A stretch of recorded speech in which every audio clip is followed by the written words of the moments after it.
Inside the town's retro malt shop, I sit across from my dad, who's still dressed in his fatigues.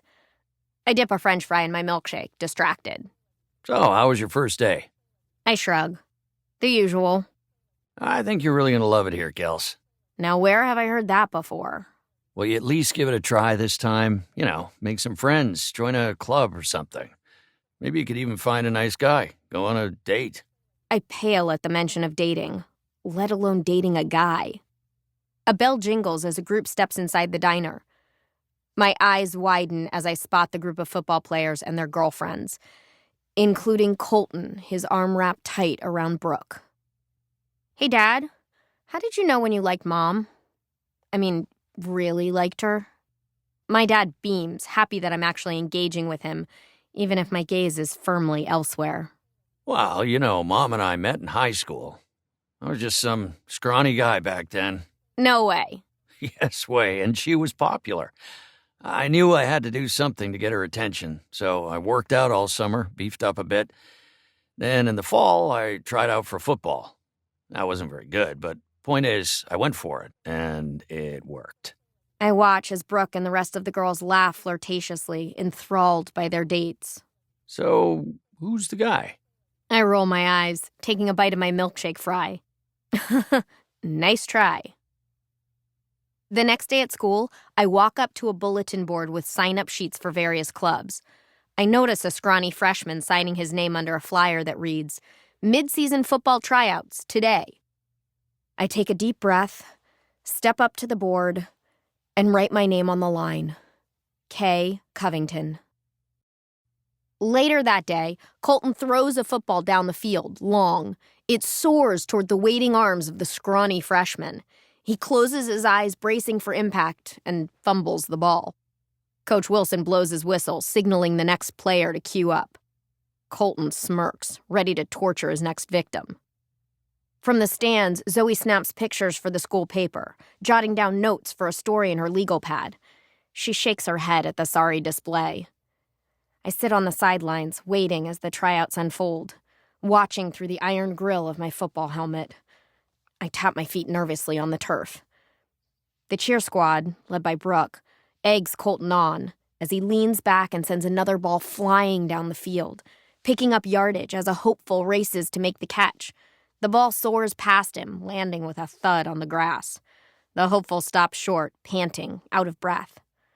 Coach Wilson curses under his breath, making notes on his clipboard. Lavery, go easy on him, will you? I thought we wanted to win, Coach. Coach Wilson shakes his head, consults his clipboard, and blows into his whistle. All right, next up, Covington. I pull myself up and run towards the field. I'm lucky I held on to my athletic build, or else someone would definitely recognize me under this uniform. But with my ponytail safely tucked under the helmet, I probably just look like another scrawny freshman boy. I can see Colton shaking his head as I near the line of scrimmage. He probably thinks I'm too small to be a true contender.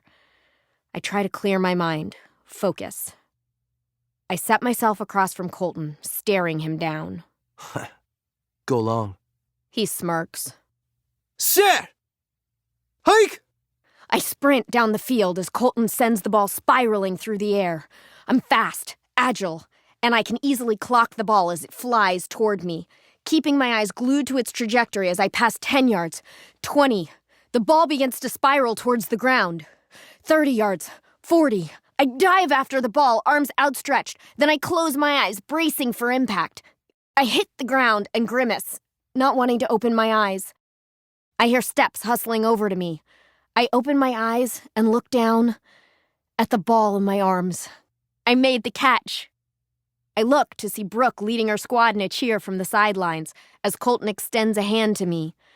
I grab hold and let Colton help pull me to my feet. Nice catch, rookie.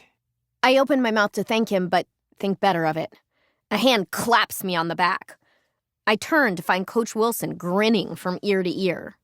We'll have to get you a new jersey. That one's a little big. And what size are you, young man? I open my mouth to speak, but I'm interrupted by... Come on, Coach. He made one lucky catch. We don't have time to train fresh blood. Lavery, we've been over this. Without Jason, we don't have a shot at beating Riverview. Last I heard, I was this team's star, not Jason. You are, son, but a good throw won't get us anywhere if there's no one to catch it. You want the top schools to notice you? Colton nods. Well, then we need to win. Coach Wilson motions to me. And I think this young man can help us do just that. He looks down at his clipboard and scratches his head. Covington, you got a first name, son? I take a deep breath and reach for my helmet, slowly pulling it off. Colton's eyes grow wide as a cascade of blonde hair spills out of my helmet. I shake my head, pushing the hair out of my face. Kelsey Covington. I scan everyone's reactions. Brooke perks up from the sidelines, suddenly interested. Zoe's eyes grow wide as she snaps a picture of me. Colton gapes. Coach Wilson scratches his head. She's a girl. Last I checked. But girls can't play football. Now hold on a minute. Where'd you learn to play, young... He stops himself and clears his throat. Lady? I've been playing sports since I could walk. Basketball, softball, soccer. I ran track. My mom even fought so that I could play in the boys' flag football league back in Denver. This isn't flag football. This is a full contact sport. I know. Why not join the girls' softball team? Less broken bones. I guess I just wanted to try something different. Coach Wilson scratches his head, considers his clipboard, and nods. Coach, you can't seriously be considering this. I'm thinking, Lavery. What's there to think about?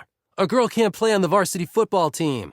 Technically, there's nothing in the rule book preventing it. I don't need a rule book to tell me that it isn't right.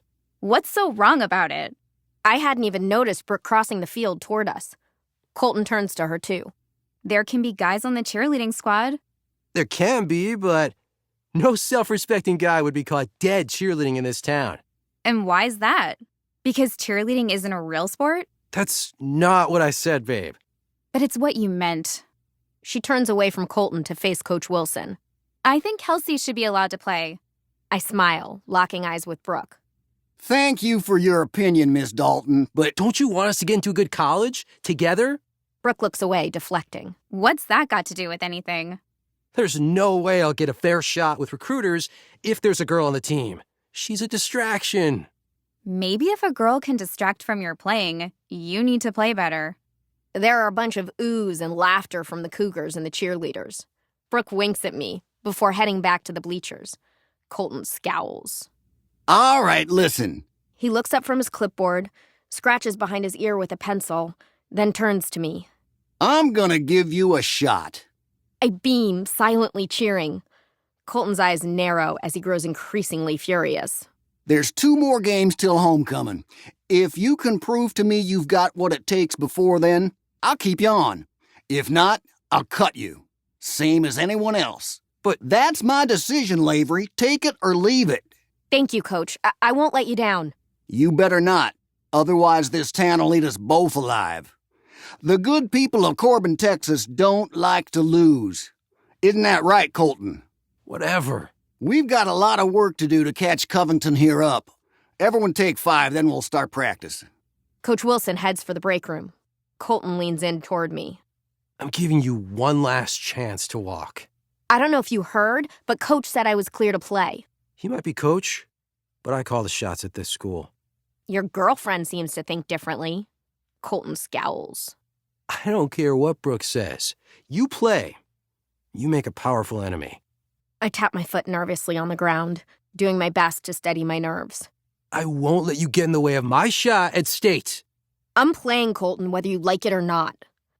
Colton scowls again and throws off his helmet, then walks off the field. Brooke watches him go. She doesn't follow. Coach Wilson blows his whistle. All right, everyone, huddle up. I take a final look at Colton as he leaves the field. Then I pull on my helmet and run to the line of scrimmage to join the rest of the Cougars.